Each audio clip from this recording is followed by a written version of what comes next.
yo, still bills, they had to drop my baby off at daycare. Y'all know the rest, man. Nigga head to the plantation. But peep game, man. We got to rap about PB fucking C. And it's just they don't seem to learn their lesson, man. I heard the numbers of the Keith Thurman versus Mario Barrios fight, man. And at this point, y'all really need to start looking in the mirror, man, and being shameful about the decisions that y'all make, the executive decisions that y'all making over there, man, because that shit just ain't it. That shit just ain't it, bro. Like, and allegedly, the mark that they were trying to hit was at least 50,000, and that man couldn't even do 40K. Y'all know how I feel about Thurman. I fucks with him. I thought he was the only welterweight that was on, from the old stock of welterweights that had a chance against Bud. I thought like he was the only one that can somewhat match him skill for skill. I still thought Bud would win the fight, but I thought it was a pretty close 50-50 fight when they was at their peak. This Thurman now, I don't know. The Thurman now was a lot more humble and more active, seemed to be, he was a lot sharper. He's gotten a little bit more arrogant after he's been injury prone. You dig what I'm saying? He got them, he became a unified world champion, and then he just got real extra out with the dumb shit, man. Yeah, bubblegum ain't 25 cents no more. Say what you want. I have no interest in fighting Terrence Crawford. I'm looking at this and that and the third. Oh, I don't want to fight Earl Spence. He just turned into a fucking diva, man, and he really thinks he's still riding. He's on cloud 9 still from years ago when he was a unified world champ, before he got his took it from him by Manny Pacquiao. He still thinks he's right. He's that nigga like that, bro. You not that nigga, and I hope this was a very humbling experience to the both of y'all. You need to go back to that mindset of you saying, yo, I don't want my fights, I don't want my fans to have to pay for my fights. I love having my fights on regular network television so everybody can see them. You need to get back into that mindset. Tap back into that more humble Thurman, because that's when you were at your best. That's when you seem to be the most hungry, and that's when people was a lot more receptive to your fights. You took 2 years off, came back. By a lot of people's estimation, you look like trash in the Jose Cesar Lopez fight. I didn't agree with that. But I'm one out of a million. Few don't speak for the masses. You look like vintage Keith Thurman, if you ask me. You just got clipped by a dude who's been in there with bigger and better fighters. Hence, Canelo Alvarez. So I didn't charge that to you. I didn't charge that to you. I was just like, it is what it is with that. You went in there, you looked good against Manny Pacquiao later on down the stretch, but I don't even think it was a split decision. I thought you clear as day lost. And it seems because you fought Manny Pacquiao, you come back and you feel, yo, I want 10 million to fight Bud, and just all the extras, man, and just doing a lot of interviews, and you just get more and more arrogant, and even when you was out, man, Bud ain't fought nobody, the WB, no, you was just talking real reckless, man, and just got real arrogant, man. And now here we are, you can't even do 30 or 40K. You can't even do that. That speaks to who you are. Me as a fan of yours, I wasn't paying for that shit. You got me fucked up, nigga. Hell no. I'm not buying that bullshit ass fight. I don't think so. So you need to, you really need to humble yourself, and you're not Floyd, bro. You're not Floyd for you to be talking all this business shit that you talking. No, nigga, you need to get back into that. Yo, you better not duck me, son. That's the mindset that you need to be in, man. Looking for all smoke. You're an established welterweight, but you're also, I don't want to say irrelevant welterweight, but you've been completely past in stature. So you need to get back on the, take some of that humble pie and, call it a day.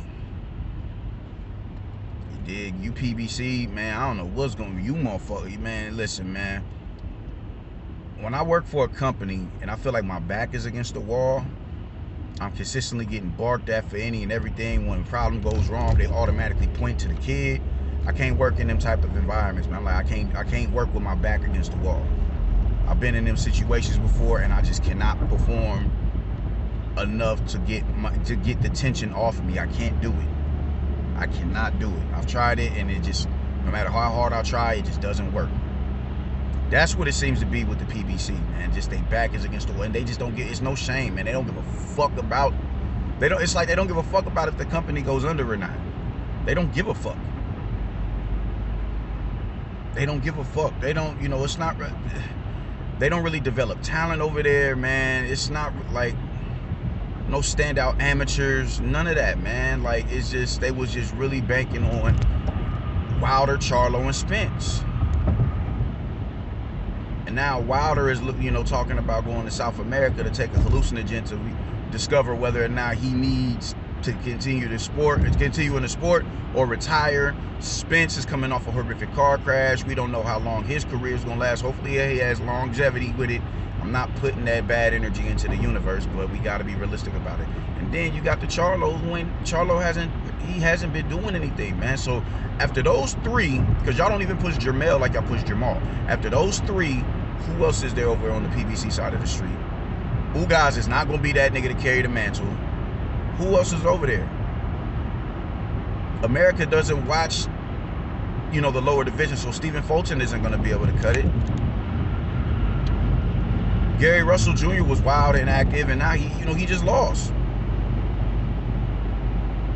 Like, who else is over? David Benevidez. Oh yeah, let's talk about that. You need to get away from your motherfucking manager, bro, because he is going to put your career in a chokehold. I was under the impression for years that Caleb Plant was the one who ducked that unification match between the two of you until he released a video of your manager saying that fight needs to marinate more. Y'all was never going to be Manny and May, bro. That y'all was never going to be that. Y'all was never going to be that. And as much money as they got paid for a legacy fight of that magnitude, it should have been a lot more action-packed than what it was. I enjoyed it because I just enjoy the, you know, the sweet science of the sport. But the casual coming in, it left a bad taste in their mouth. It was vintage Floyd.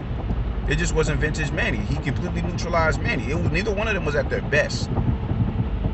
Floyd was fresh off of a really subpar performance against Marcos Maidana in the second fight. So neither one of them was at their best. But it was just like, yo, man, like, this is what we've been waiting for all these years, and it just ended up looking like, you know, to the casual, like, yo, this is terrible. This is horrible. I don't like, this is boring. So if y'all don't learn anything else from that fight, everybody just keep looking at the bag that they got instead of everything else that went into the fight, man. That fight was 4 and 5 years too late. It was 4 and 5 years too late, and neither one of them was at their best. They were both on a rapid decline. Not as rapid with Manny, even though I don't think Floyd was. I don't think either one of them was rapid, because I think both of them could have continued. Floyd could have continued to fight as long as Manny did. But neither one of them were at their best. They were just that far ahead of the pack. But the point is, when it got to that, by the time they got into, you know, they fought, it was very underwhelming. It was very underwhelming, and y'all want to sit here and just marinate a fight and marinate a fight and marinate a fight and marinate a fight, and then it may not even be, you know, it may not even turn out to be what it is that y'all are expecting it to be. It's goofy how you dudes operate with this shit, man. Like, get the fuck out of here, bro. Caleb Plant and David Benevidez was never going to be that big of a fight. It would have been a respectable Showtime or Fox card. It would have been a respectable fight for that. But for a pay-per-view, like, y'all think no. And I'm sure that's where y'all were trying to go, because y'all think David Benevidez has amassed enough of a following to where you can put him on pay-per-view and it's going to be successful. And hell no. Because y'all keep finding a way to interject his name into the Canelo Alvarez sweepstakes. And y'all think, oh man, yeah, pay-per-view. Y'all, that was never going to be a pay-per-view fight. Ever. Ever. And now we get to this Demetrius Andre fight. You talking about you need more money to fight Andre than you do with Canelo Alvarez, which actually it doesn't make sense. It doesn't make sense. I can understand that y'all will say, oh, well, you know, he's a riskier fight with Canelo. it's a certain level of prestige you get if you were to beat him. So the ends justify the means. With Demetrius Andre, I'm losing, you know, I'd be at risk for losing to a virtual nobody. So I need to be properly compensated for that. And I don't even think that's David Benevidez talking. I think that's his manager. Because David Benevidez has never been a dude that's going to duck no smoke. He ain't no sucker, man. And y'all keep talking. Like bro, he's not no buster, bro. He's not no buster. And I don't think he comes off as a dude who's like, yo, I'm just trying to get this money. I'm trying to get this money. I'm trying to get this money. No, he's the only one that's came out of his mouth to say, yo, we got to earn a fight with Canelo Alvarez instead of keep calling him out. Who doesn't want to fight Canelo? But I'm willing to earn it. That's the only fighter that has been on that shit. And, you know, minus, you know, sub 175 pounds. That's the only fighter who has said that.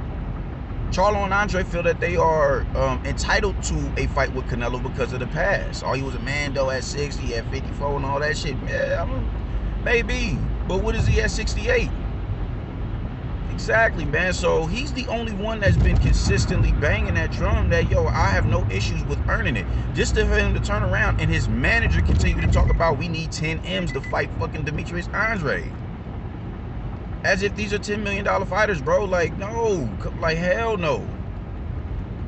This is what's wrong with the sport about these greedy fucking janky promoters, bro. He's trying to get himself in position to where him and his family are straight financially. You don't do that unless you get in the bigger fights. David Benevidez could have been bigger than what he is now had you not decided to let that fight marinate between him and Caleb Plant. This is your dumbass fault. Stupid. Like, I'm tired of these promoters, man. Like, y'all don't go through the rigorous training that these fighters do. Y'all not doing 1,000 crunches in the gym. Y'all not doing the medicine balls, you know, after those 1,000 crunches. Y'all not following strict diet regimens. Y'all not infinite rounds on the bags, 10 rounds on the mitts, waking up at odd hours to go run, sparring. Y'all not going through all that shit just for you to turn around and say we need more money. Like no. That shouldn't be your decision to make.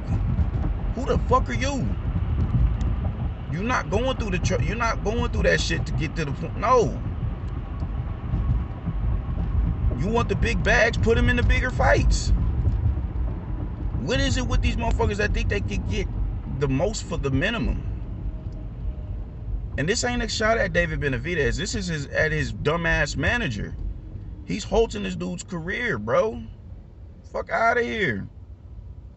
If he beats Demetrius Andre, if he stops Demetrius Andre like he's done with his past, what, 4 or 5 opponents, how do you think that's gonna make him look?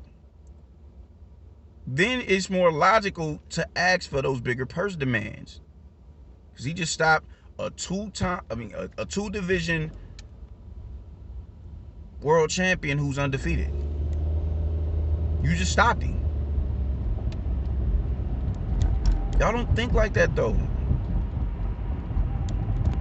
For some people, for motherfuckers who allegedly do business and are business savvy, y'all not the smartest dude. Y'all not the smartest businessmen in the world. Why? Because y'all continue to look at the boxing world and just whatever, you know, and looking at all these forums and these threads and shit and see what names is circling around the boxing world, people who are more familiar with the sport, as opposed to the millions of other people who will just casually tune in. Y'all not doing that. Y'all tunnel vision straight to the cats on the forums to see who's active on the forums, see whose names is buzzing on the forums. Interviews, y'all looking at numbers on motherfucking YouTube. Oh, he got 200,000 for this motherfucking interview right here. 200,000 views, 100,000 views, 75,000 views, and y'all think that's gonna translate into some motherfuckers actually watching this fight, let alone paying for it? And it's not. That's the dumbest thing in the world. Y'all have to consider the casuals as well. Y'all have to do that. And y'all don't. And when y'all don't, y'all just stay within this little box Boxing is not a mainstream sport like it once was, and is being usurped in popularity by the UFC because the UFC does right by their fans. And you think you in a position to demand 10 M's for a fight with David Benevidez and Demetrius Andre, you have lost your goddamn mind. Caleb Plant got that to fight Canelo Alvarez. Billy Joe Saunders got that to fight Canelo Alvarez, the face of the fucking sport. You talking about some Demetrius Andre. You out your goddamn mind. I really hope David Benevidez gets the fuck away from this fuck nigga, man, because he's gonna really he's putting a chokehold on your career.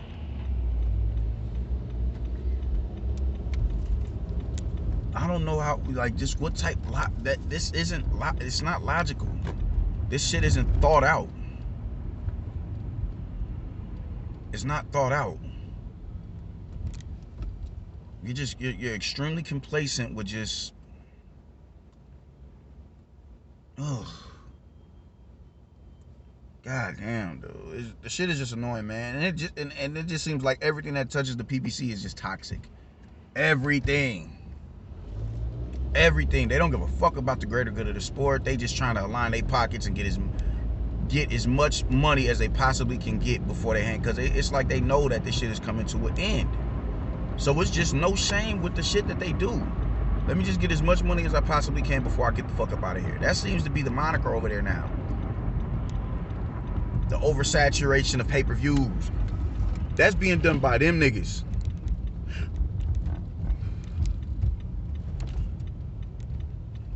And it's lame. I'm gonna put everything on fucking pay-per-view. Luis Ortiz and Charles Martin on pay-per-view. Tank on pay-per-view. With fucking Mario Barrios and Leo Santa Cruz and goddamn Isaac Cruz. There's no shame over there.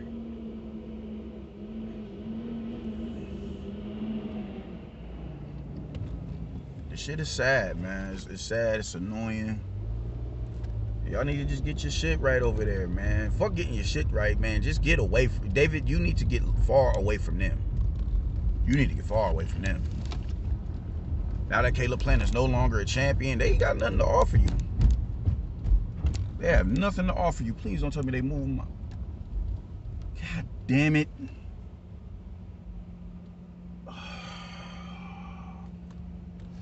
Man. That shit is annoying. They moved my truck.